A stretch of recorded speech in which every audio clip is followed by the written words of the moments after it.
আজকে আমি আপনাদের সঙ্গে একটা গুরুত্বপূর্ণ ট্রিক শেয়ার করব যেটা দিয়ে আপনি খুব সহজেই ক্রোম ব্রাউজারে সেভ করা পাসওয়ার্ড কিভাবে দেখতে পারেন সেটা শিখে নিতে পারবেন।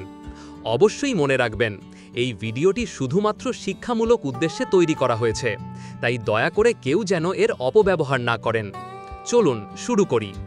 প্রথমে আমরা গুগল ক্রোম ব্রাউজার ওপেন করে সেই ওয়েবসাইটে যাব যেখানে আগে থেকে পাসওয়ার্ড সেভ করা আছে। এখন লক্ষ্য করুন, পাসওয়ার্ড ফিল্ডে ডট ডট করে পাসওয়ার্ড দেখা যাচ্ছে না। এটা দেখা আসলে খুব সহজ একটা কাজ। আপনার মাউসটা পাসওয়ার্ড ফিল্ডের ওপর রেখে ডান ক্লিক করুন এবং সেখান থেকে ইন্সপেক্ট এলিমেন্ট অপশনটি সিলেক্ট করুন। ডান পাশে যে কোডগুলো আসবে সেগুলোর মধ্যে টাইপ ইকুয়াল টু পাসওয়ার্ড লেখা একটা লাইন খুঁজে বের করুন। এই লেখাটার ওপর ডাবল ক্লিক করে পাসওয়ার্ড শব্দটা মুছে সেখানে টেক্সট লিখে দিন এবং এন্টার চাপুন। ব্যাস, সাথে সাথেই আপনি দেখতে পারবেন সেই ফিল্ডে সেভ থাকা পাসওয়ার্ডটা স্পষ্টভাবে শো করছে। এই পদ্ধতিতে আপনি যে কোনো ওয়েবসাইটে সেভ থাকা পাসওয়ার্ড সহজেই দেখতে পারবেন, অবশ্যই নিজের ব্যবহারের জন্য।